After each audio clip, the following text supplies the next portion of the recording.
بسم اللہ الرحمن الرحیم۔ السلام علیکم ورحمۃ اللہ وبرکاتہ۔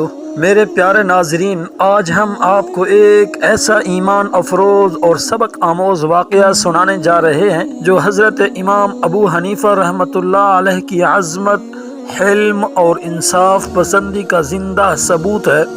یہ واقعہ نہ صرف امام صاحب کی بردباری کو اجاگر کرتا ہے بلکہ ہمیں اسلام کی تعلیمات کو سمجھنے اور دلوں کو پاک کرنے کا بہترین پیغام بھی دیتا ہے۔ تو آئیے ایک ایمان کی تجدید اور کردار کی درستگی کی جانب سفر کا آغاز کرتے ہیں۔ میرے پیارے ناظرین، حضرت امام ابو حنیفہ رحمۃ اللہ علیہ کا شمار اسلام کی عظیم ہستیوں میں ہوتا ہے۔ آپ نے پوری زندگی علم کی خدمت اور حق کی بات کرنے میں گزاری۔ آپ کا فقہ اسلامی دنیا کے لیے ایک عظیم تحفہ ہے۔ ایک دن ایک نہایت افسوسناک اور چیلنجنگ واقعہ پیش آیا جس نے امام صاحب کی بردباری اور سچے کردار کو روشن کر دیا۔ یہ اس وقت کی بات ہے جب امام ابو حنیفہ رحمۃ اللہ علیہ کو معاشرے میں بے حد عزت و احترام حاصل تھا۔ ہر طرف آپ کی دانائی، علم اور عدل کی مثالیں دی جاتی تھیں، لیکن ہمیشہ کچھ ایسے لوگ بھی ہوتے ہیں جو کسی کی شہرت کو نقصان پہنچانے کی کوشش کرتے ہیں۔ ایک دن ایک عورت امام صاحب کے پاس آئی اور بلند آواز میں لوگوں کے سامنے آپ پر ایک نہایت سنگین الزام عائد کر دیا۔ اس عورت نے امام ابو حنیفہ رحمۃ اللہ علیہ پر بد کرداری کی تہمت لگا دی۔ اس تہمت کو سن کر مجمع میں سکتہ طاری ہو گیا۔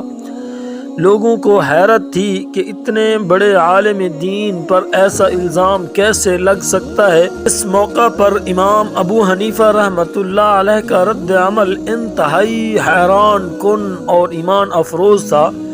بجائے غصے میں آ کر اپنی صفائی دینے یا عورت کو جواب دینے کے، آپ نے انتہائی پرسکون رہتے ہوئے اللہ کی طرف رجوع کیا اور فرمایا، اللہ ہی بہتر جانتا ہے کہ حقیقت کیا ہے اور میرا رب میرے حال سے خوب واقف ہے۔ یہ آپ کی حلم اور صبر کا عالم تھا کہ نہ تو آپ نے عورت کو برا بھلا کہا اور نہ ہی کوئی بد دعا دی۔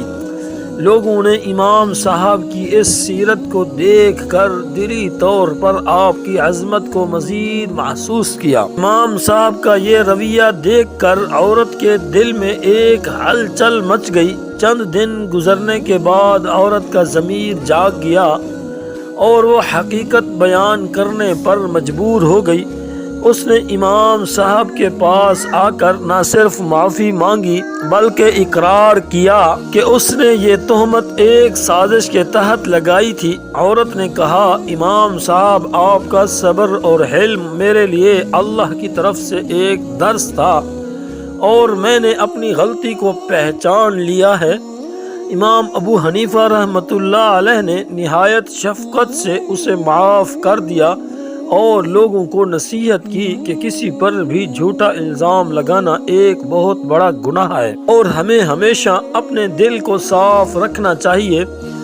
اس واقعے سے ہمیں یہ سیکھنے کو ملتا ہے کہ اللہ تعالی ہر حال میں اپنے بندے کے حق کو ظاہر کرتا ہے۔ امام ابو حنیفہ رحمۃ اللہ علیہ کا صبر ہمارے لیے مشعل راہ ہے۔ ہمیں بھی چاہیے کہ مشکلات میں اللہ پر بھروسہ رکھیں اور ہمیشہ سچائی کے راستے پر قائم رہیں۔ میرے پیارے ناظرین، اگر یہ واقعہ آپ کے دل کو چھو گیا ہو اور آپ کو اللہ کی راہ پر چلنے کی ترغیب دی ہو تو ہمارا چینل ضرور سبسکرائب کریں۔ ہم ایسی ہی ایمان افروز کہانیاں آپ کے لیے لاتے رہیں گے۔ آخر میں ہماری دعا ہے کہ اللہ تعالی ہم سب کو سچائی، حلم اور صبر عطا فرمائے، ہمارے دلوں کو پاکیزگی سے بھر دے اور ہمیں نیکیوں کے راستے پر چلنے کی توفیق عطا فرمائے۔ اور اللہ تعالیٰ سے دعا ہے کہ ہمارے دیکھنے والے جتنے ہیں، سننے والے جتنے ہیں، اللہ تعالیٰ ان سب کو خوشیوں بھری زندگی عطا فرمائے اور اللہ تعالیٰ ان کو اپنے حفظ و امان میں رکھے اور اللہ تعالیٰ دنیا کے اندر ان کے لیے آسانیاں پیدا فرمائے۔ یہ ہماری دعا ہے آپ سب کے لیے، اور آپ سے گزارش ہے کہ ہمیں بھی اپنی دعاؤں میں یاد رکھیں۔ اللہ آپ کا سب کا حامی و ناصر ہو۔